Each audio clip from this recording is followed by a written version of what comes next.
Kia ora to you, and welcome to the Power of Yin. The purpose of these teachings is to give voice to ancient wisdom teachings which can help us navigate this world of fast-moving change. My name's Cameron Tukapua. I work as a Chinese medicine practitioner and also as a well-being educator. So it's always been important to me that I share with the people I work with ways to see themselves, ways to see the truth of life, that we're part of this interconnected energy web that's weaving through all of life and that's connecting all life happenings. So we're an individual expression of a collective energy field, and each of us has a part to play as part of the greater collective. So in Chinese medicine, we're taught to recognize the connections between nature, the world of nature, and our human nature. In cross-cultural wisdom teachings, we're taught to recognize there's this great mystery at work, behind all of life, behind the evolution of the sun and the planet and nature, behind the growth of the plants. There's an energy that's prompting all change. So right now we can all rest assured that the changes that have been brought upon us fast and suddenly, they're being guided by something that's deep and powerful and true. And that something is seeking balance. Because life is here to grow us, to evolve us, and to help us search for meaning and balance in our lives. And in quantum science, which doesn't inform the way we run our mainstream world, although this is an invitation for that science to come bursting into existence now, we recognize all things are connected. So I only exist because you're looking at me right now. Right? Like you pull me into existence because of your attention on me. So we create our lives as a collective, we co-create. And in this series I want to introduce some ideas around how life is co-creating all the time, and how nature teaches us how to do that by following her seasons and cycles of change. So in the Power of Yin, we're following the cycle of the moon. And as I'm making this video, we're about to enter into the new moon. Right? So the new moon is a time of new beginning. It's a time of new energy arising. It's a time of birthing. We look up into the sky and we can't see the new moon. So there's no sign of it. It's dark. So there's kind of a darkness that comes with a time of newness. And we look at that in the context of the mystery. There's a lot of not knowing that comes with the darkness. So we look up into the dark sky and we can't see, and we're sort of looking. But what we do see, there's points of light. So in the dark sky, there's always shining stars. And in this time, there are points of light that we can hang on to. There are points of light that we can zoom into and magnify. Because even when times feel chaotic and confusing and crazy and dark and weird and worrying, there are still points of clarity inside those times. And one of my lifetime teachers, Anjali Serian, the developer of the Fourfold Way framework, great stuff online, have a look. She talked about magnifying the points of clarity. So there are some things that we're clear about in this time. There's some things to attend to. So when an individual goes through a healing crisis, it's a wake-up call. We're in a collective wake-up call now, which is very powerful. It's really an opportunity, a powerful opportunity for a huge new beginning. The whole world has been stopped by what's happening right now. We're all being brought into this one awareness of this well-being, right? We need to be attentive to our well-being. There's threats to our well-being out there at the moment. So we have to pull in. We all have to pull in.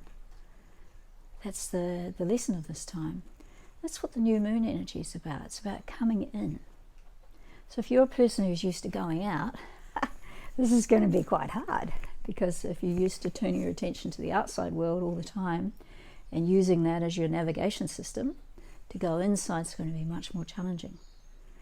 So just like everything else we do that's new, we need to slow down, right? So we're in a big transition right now. We're at a threshold of major change for ourselves, for our humanity as a whole, and for the planet. So at the thresholds, there's threshing, right? There's stuff threshed around, getting sorted, and whoa, it's all chaotic, and we're not sure what's happening. There's some clarity and there's some junk. So that's how it is when we're going through change. There's some things that are really clear, and there's some things that are rubbish. So it's a good time right now to be attentive to, what am I letting go of? What do I need to let go of here? And you can bring it down to just the basic things, like if you have to stay at home, go through your stuff. I did that yesterday. I went through papers. I went through drawers. I went through cupboards. I chucked a lot of stuff out. I haven't had time to do that.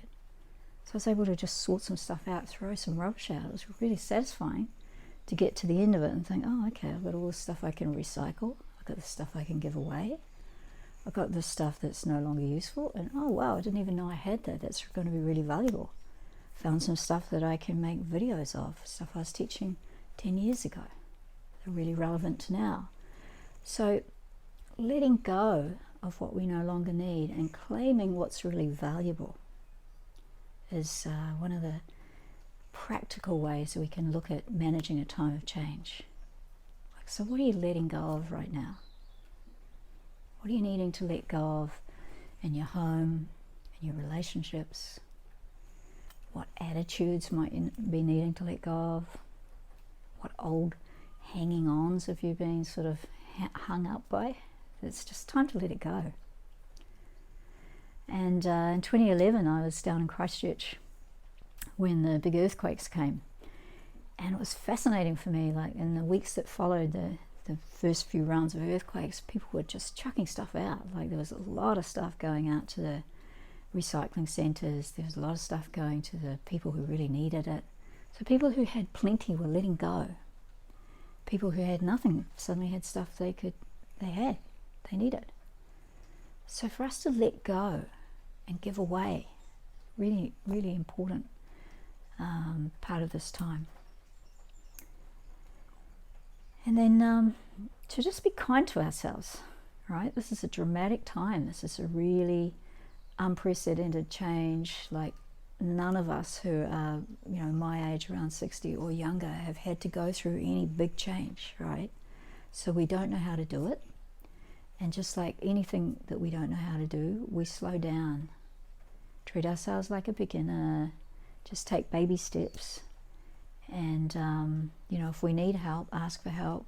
If we can be a helper, give help. We're all in this movement together.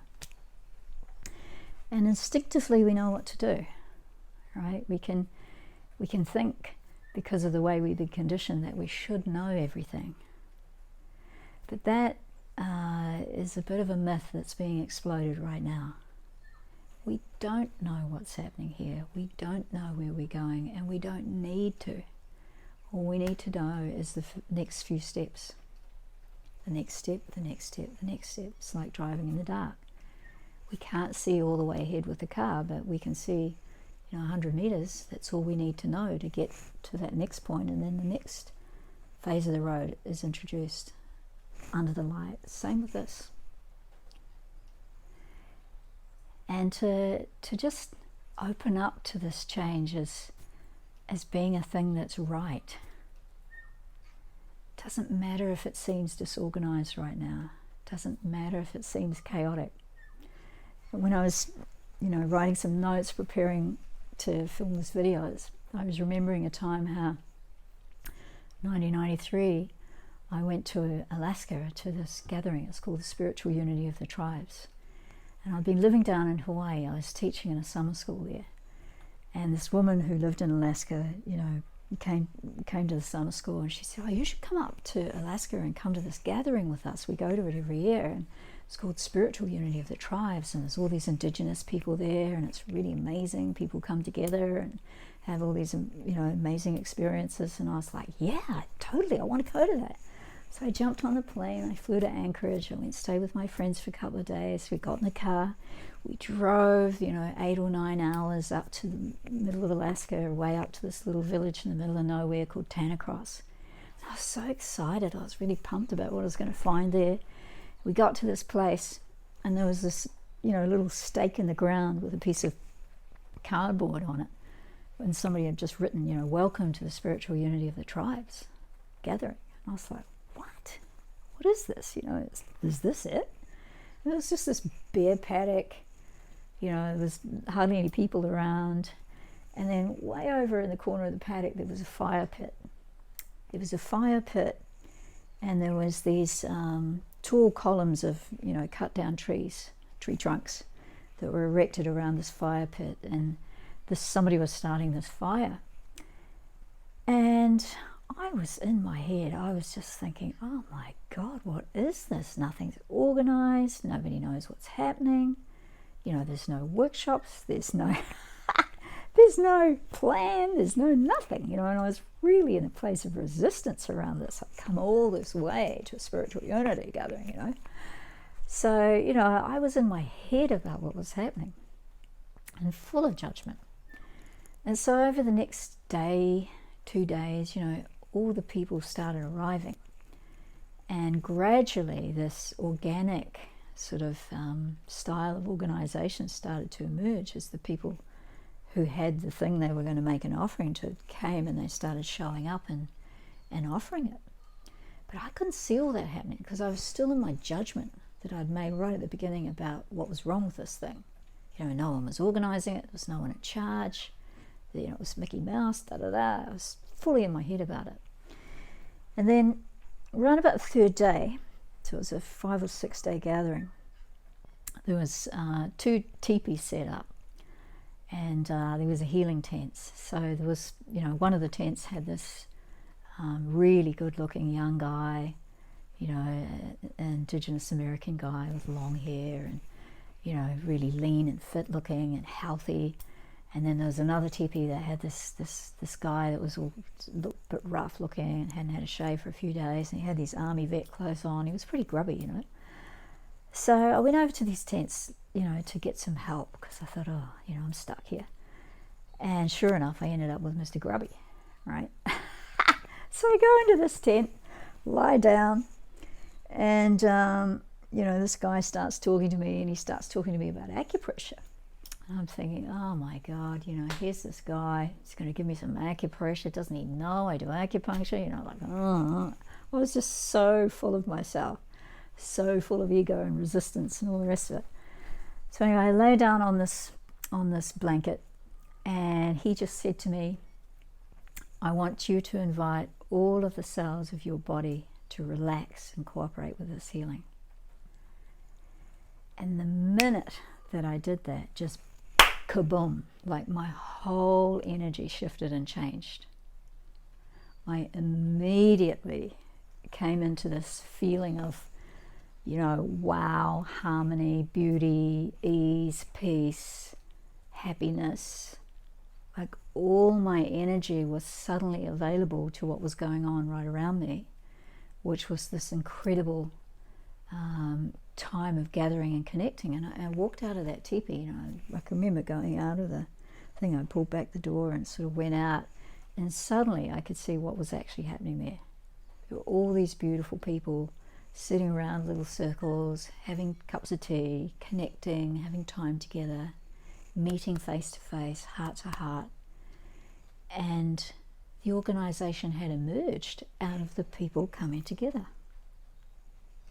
So it was a very powerful teaching for me. It's like connection breeds creativity. Creativity is unlimited. When we come together and we connect and we share, like heart to heart, when we really make ourselves available, to just connecting as a starting point when we're not sure what's happening, or when we're in a change movement. All the rest will come from that.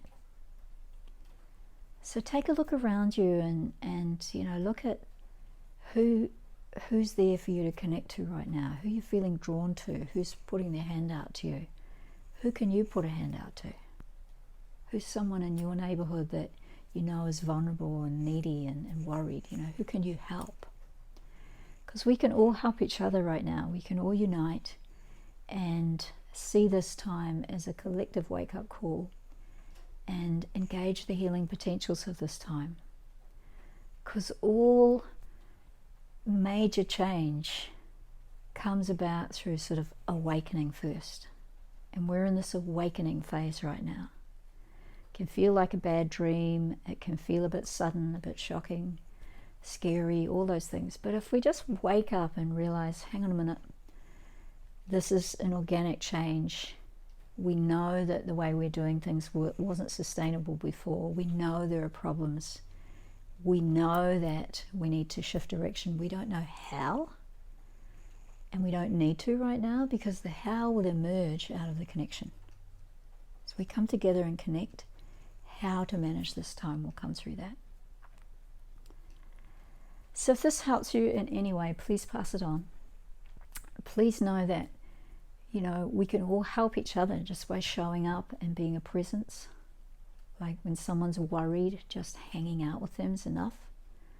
Just having a cup of tea with someone. Like, we don't have answers necessarily, and we don't need to.